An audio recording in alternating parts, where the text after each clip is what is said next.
Shalom, salam sejahtera bagi Bapak Ibu Saudara-saudara, anak-anak yang dikasihi oleh Tuhan Yesus Kristus. Jumpa kembali bersama saya Pendeta Eka di dalam renungan firman Tuhan pada hari ini, hari Kamis 16 Februari 2023. Sukacita dan damai sejahtera dari Tuhan Yesus kiranya menyertai hidup kita sekalian. Puji nama Tuhan. Sampai pada pembacaan firman Tuhan hari ini, yakni kitab Yeskel pasal yang ke-26. Kiranya firman Tuhan memberkati kita sekalian. Baik, sebelum kita akan merenungkan bagian firman Tuhan hari ini, kita akan berdoa bersama.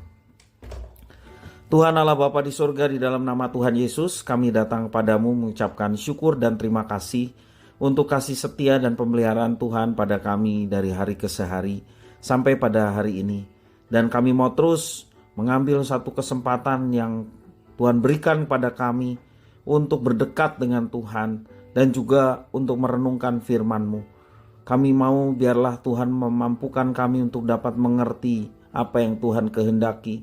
Juga Engkau menolong kami untuk kami dapat melaksanakannya.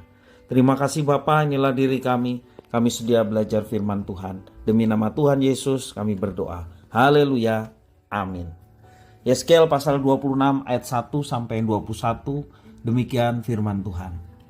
Pada tahun ke-11 dalam bulan yang tertentu, pada tanggal 1 bulan itu, datanglah firman Tuhan kepadaku. Hai anak manusia, oleh karena Tirus berkata mengenai Yerusalem, syukur sudah rusak pintu gerbang bangsa-bangsa itu. Ia akan beralih kepadaku, sehingga aku menjadi penuh, tetapi ia menjadi reruntuhan. Oleh sebab itu beginilah firman Tuhan Allah. Lihat, aku menjadi lawanmu, hai Tirus.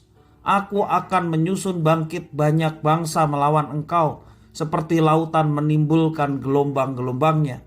Mereka akan memusnahkan tembok-tembok Tirus dan meruntuhkan menara-menaranya. Debu tanahnya akan kubuang sampai bersih daripadanya, dan akan kujadikan dia gunung batu yang gundul. Ia akan menjadi penjemuran pukat di tengah lautan. Sebab aku yang mengatakannya, demikianlah firman Tuhan Allah. Ia akan menjadi jarahan bagi bangsa-bangsa, dan anak-anaknya perempuan yang tinggal di daratan akan ditewaskan dengan pedang, dan mereka akan mengetahui bahwa akulah Tuhan. Sebab beginilah firman Tuhan Allah, sungguh aku membawa dari utara Raja Nebukadnezar, Raja Babel, raja segala raja untuk melawan Tirus dengan memakai kuda, kereta, pasukan berkuda, dan sekumpulan tentara yang banyak. Anak-anakmu perempuan yang tinggal di daratan akan dibunuhnya dengan pedang. Ia akan menimbun tembok pengepungan dan menyusun alat-alat pendobrak dan pemasang perisai melawan engkau. Tumbukan alat pendobraknya akan dilancarkan terhadap tembok-tembokmu, dan menara-menaramu akan dirobohkan dengan beliung-beliungnya. Kudanya adalah begitu banyak sehingga engkau akan ditutupi oleh abu. Karena derap pasukan berkudanya dan kertak roda keretanya, tembok-tembokmu pun akan gemetar. Kalau ia memasuki pintu-pintu gerbangmu seperti orang memasuki kota yang sudah terbuka karena pendobrakan. Dengan kaki kuda-kudanya ia hendak menginjak-injak semua jalan-jalanmu. Rakyatmu akan dibunuh dengan pedang, dan tugu-tugu yang kau andalkan akan dirobohkan ke tanah. Mereka akan merampas kekayaanmu dan menjarah barang-barang perniagaanmu. Mereka akan meruntuhkan tembok-tembokmu dan merobohkan rumah-rumahmu yang indah. Batumu, kayumu, dan tanahmu akan dibuang ke dalam air. Aku akan mengakhiri keramaian nyanyianmu dengan suara kecapimu tidak akan kedengaran lagi. Aku akan menjadikan engkau gunung batu yang gundul, dan dengan demikian engkau akan menjadi penjemuran pukat, sehingga engkau tidak akan dibangun kembali. Sebab aku Tuhanlah yang mengatakannya, demikianlah firman Tuhan Allah. Beginilah firman Tuhan Allah kepada Tirus. Apakah daerah pesisir tidak akan gemetar mendengar derum kejatuhanmu, kalau orang-orang yang berebahan mengerang karena pembunuhan bersima harajalela di tengah-tengahmu? Semua pemuka bangsa-bangsa yang di tepi lautan akan turun tahta dan menjauhkan jubah-jubah kerajaannya dan menanggalkan pakaian yang berwarna-warna. Mereka akan diliputi kegentaran dan akan duduk di tanah. Mereka akan gentar senantiasa dan kaget melihat Engkau. Dan mereka akan mengucapkan suatu ratapan mengenai Engkau dan akan mengatakan kepadamu, bagaimana Engkau, hei kota yang terpuja, hilang dari lautan, kota yang berkuasa di laut. Engkau dengan penduduknya yang menimbulkan ketakutan pada penduduk di daratan. Sekarang daerah pesisir jadi gentar pada hari jatuhmu. Ya, daerah pesisir yang di tepi laut gempar mendengar kesudahanmu.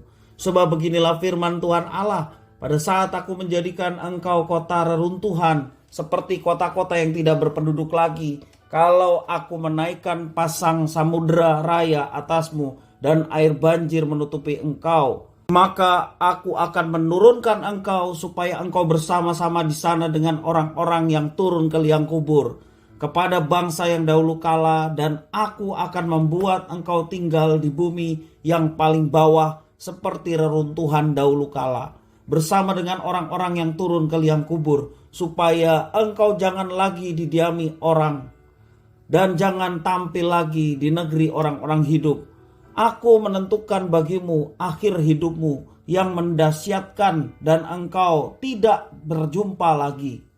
Engkau dicari orang tetapi tidak ditemui lagi untuk selama-lamanya. Demikianlah firman Tuhan Allah. Bapak, Ibu, saudara-saudara yang dikasihi Tuhan, inilah hukuman terhadap Tirus. Tirus merupakan kota pelabuhan. Orang-orang yang mendiami di wilayah Tirus adalah bangsa Venesia. Saat itu Tirus termasuk salah satu kota yang terkaya. Ya, saking kaya dan makmurnya, bangsa Tirus menjadi sombong dan bermegah atas kota-kota yang dibangun oleh mereka. Mereka sangat bersuka cita dengan kejatuhan Yerusalem. Hancurnya Yerusalem memberikan keuntungan besar dalam jalur perdagangan bagi bangsa Tirus. Di sini terlihat jelas bahwa mereka adalah bangsa yang egois. Keegoisan bangsa Tirus yang hanya memikirkan diri sendiri dan tidak peduli dengan nasib bangsa lain, termasuk Israel sebagai umat Allah yang Yerusalem sebagai kotanya dihancurkan. Dengan kejatuhan Yerusalem terbuka peluang besar untuk melakukan monopoli perdagangan, baik di darat maupun di laut. Karena sifatnya seperti itu, Allah mengutuk Tirus dan bersumpah akan memusnahkan seluruh kota dan bangunan berkubu yang mereka banggakan. Apa yang mereka banggakan selama ini dalam sekejap mata akan lenyap, karena bangsa yang sangat kuat akan menjarah habis semua kekayaan bangsa Tirus. Itu dikatakan kitab suci, ya. Lagi pula Tuhan Allah akan memakai kekuatan Raja Nebukadnezar, Raja Babel yang kuat itu. Dikatakan raja segala raja. Raja Babel akan menaklukkan seluruh wilayah Tirus, dan penduduk mereka akan mati karena pedang. Bangsa Tirus yang dikenal sebagai raja lautan, kota yang mewah, dalam sekejap mata akan hancur oleh bencana alam. Allah akan membungkam kesombongan mereka dengan tsunami yang sangat hebat. Gelombang air pasang yang hebat mampu menenggelamkan seluruh wilayah Tirus ke dasar laut. Saking hebatnya bencana alam itu membuat keberadaan Tirus hanya tinggal kenangan. Artinya tidak ada lagi bangsa Tirus, tidak ada lagi daratan Tirus. Dan kejatuhan Tirus menjadi kejutan bagi banyak bangsa. Mereka tidak menduga bahwa Tirus yang tangguh dan bentengnya begitu kuat dan kokoh dapat hancur lenyap dalam sekejap.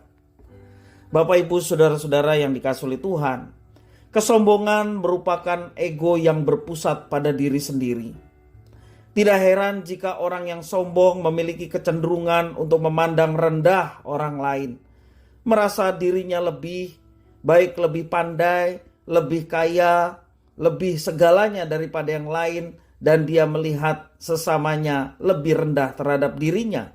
Itulah kecenderungan orang yang sombong. Perilaku sombong seperti ini sesungguhnya dapat menghancurkan diri sendiri.